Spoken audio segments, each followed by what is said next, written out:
Bonjour à tous, vous m'entendez bien? Oui. Alors oui, je suis Mathieu Soul, lead data scientist à Theodo Data AI, le nouveau nom de Sikara. Et aujourd'hui, je vais vous parler de mes cicatrices dans un talk que j'ai intitulé « Maman, j'ai raté la mise en production de mon algo d'IA ». L'objectif, c'est à travers une mini-série en 3 épisodes, 3 mises en production un peu difficiles, de vous raconter comment j'ai résolu ces problèmes et ma rencontre avec les grands principes du MLOps. Sans plus attendre, épisode 1, il était une fois une API. Votre mission, cette fois-ci, c'est pour un acteur de l'énergie de développer un modèle de CR qui permet de scanner des gravures. En effet, cet acteur a souvent du surplus de pièces métalliques qui se retrouvent stockées et oubliées dans des entrepôts. L'enjeu, c'est de graver chaque pièce pour l'identifier avec un code, comme ici, et d'offrir au gestionnaire de l'entrepôt une application pour scanner les pièces et tenir l'inventaire facilement. Dans les grandes lignes, l'architecture technique ressemble à ça. C'est un système d'inférence synchrone en utilisant le modèle serving de Databricks, donc avec MLflow Model Serving, qui sert du coup notre modèle de CR custom. C'est le jour de la mise en production, les utilisateurs testent affluent, téléchargent l'application, se mettent à scanner, et là, c'est le drame. Avec les requêtes d'utilisateurs de tous ces utilisateurs tests, l'API ne répond pas assez vite et l'application freeze entre leurs mains. Comment éteindre ce feu ? Alors, ce que j'ai fait, c'est d'abord passer sur du Kubernetes pour le serving pour avoir un scaling plus rapide et sur lequel j'avais plus de contrôle. Réduire au maximum le temps d'inférence en faisant de la quantisation du modèle et des optimisations du code autour. Et pour s'assurer que ce problème ne se reproduise plus la prochaine fois qu'on change de modèle ou qu'on mette à jour le code, d'avoir une batterie de tests de charge avec des scénarios de différents nombres d'utilisateurs qui tournent automatiquement avec une stack K6, Grafana, InfluxDB. Mais plus généralement, l'apprentissage, c'est que déployer un modèle, c'est avant tout un problème d'infrastructure et donc un problème de DevOps. Et on hérite de l'ensemble des bonnes pratiques du secteur sur les 20 dernières années.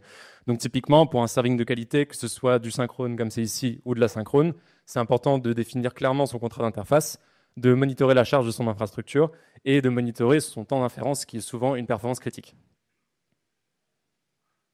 Épisode 2, Garbage in, Garbage out. Cette fois-ci, votre data scientist dévoué doit trier des commandes de recrutement pour un acteur de l'intérim.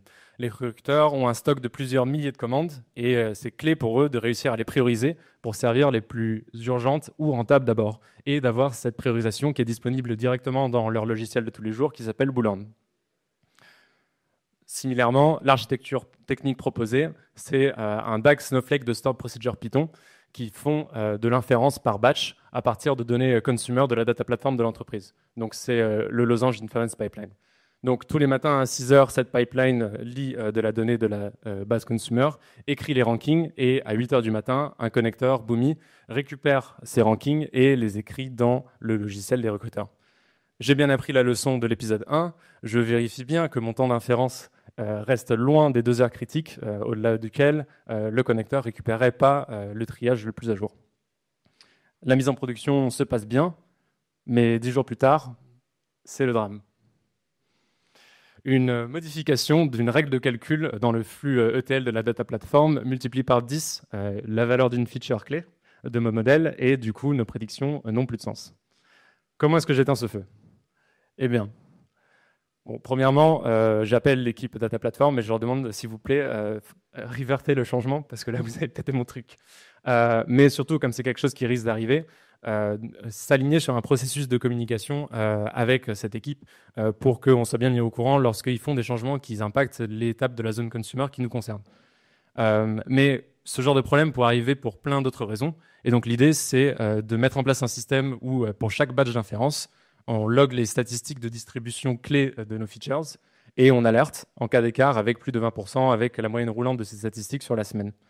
Donc, plus généralement, l'apprentissage long terme, c'est qu'un algorithme en production a des besoins spécifiques de monitoring qui vont au-delà de détecter des erreurs ou de monitorer la charge de l'infrastructure comme sont les pratiques clés DevOps traditionnelles. En effet, la donnée en production elle-même risque d'évoluer. C'est le concept de data drift en jargon MLOps et du coup, ça doit être monitoré. Le final, épisode 3, la boule de cristal. Alors, cette fois-ci, votre mission, optimiser l'assortiment en magasin pour un acteur de la grande distribution. C'est donc estimer pour chaque produit la marge et le CA qu'il va faire, et puis ensuite, à la demande d'un chef de magasin sur un périmètre de produits donnés, proposer une optimisation d'assortiment.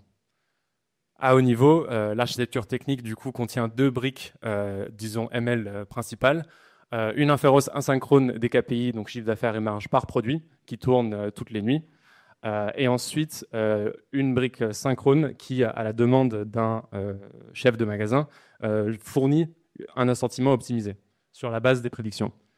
J'ai bien appris la leçon des 2 épisodes précédents, je monitore mes temps d'inférence et je vérifie aussi que les données de vente obéissent à des règles de contrôle avec l'aide du métier et du coup que mes modèles voient bien de la donnée qu'il a l'habitude de voir.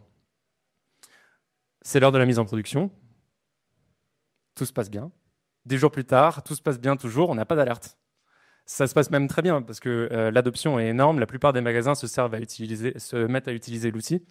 Mais c'est à ce moment-là qu'on se rend compte que en fait, notre modèle fonctionne bien, mais est-ce qu'il a vraiment eu l'effet attendu?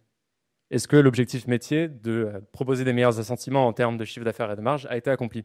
Et on se rend compte à ce moment-là aussi que ce n'est pas forcément une question très simple, étant donné que c'est très difficile de comparer les magasins entre eux, d'autant plus qu'ils utilisent tous l'outil aujourd'hui. Et la comparaison dans le passé est aussi technique parce que l'évolution du chiffre d'affaires d'un magasin, c'est quelque chose d'assez complexe. Comment est-ce que j'ai répondu à ce problème avec l'équipe? Ce qu'on a fait, du coup, c'est d'utiliser une méthode statistique pour estimer l'impact qui s'appelle Causal Impact. C'est une méthode en 3 temps. Tout d'abord, modéliser a priori, donc avant la mise en production de l'algorithme, les ventes du magasin avec un modèle statistique prenant en compte des features exogènes. Forecaster a posteriori de la mise en production les ventes telles qu'elles auraient été, comparer avec la réalité, et si on voit un écart significatif, on peut l'attribuer à l'effet de notre modèle. Mais plus généralement, l'apprentissage long terme, c'est que mesurer la performance en production, c'est clé pour savoir si ce qu'on fait sert à quelque chose. Mais c'est aussi très difficile dans les cas où on n'a pas de ground truth facile d'accès en production.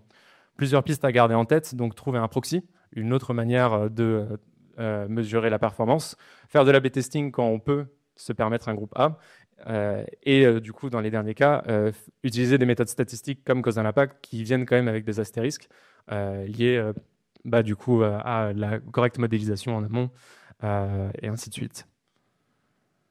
En conclusion, du coup, merci de m'avoir suivi à travers ces 3 épisodes, ces 3 apprentissages. Et si du coup vous n'aviez 3 choses à retenir pour réussir votre prochaine mise en production, monitorez votre temps d'inférence, monitorez la donnée en production, et réfléchissez dès la conception à comment est-ce que vous allez mesurer la performance de votre modèle en production. Je vous remercie et à bientôt pour de nouvelles aventures.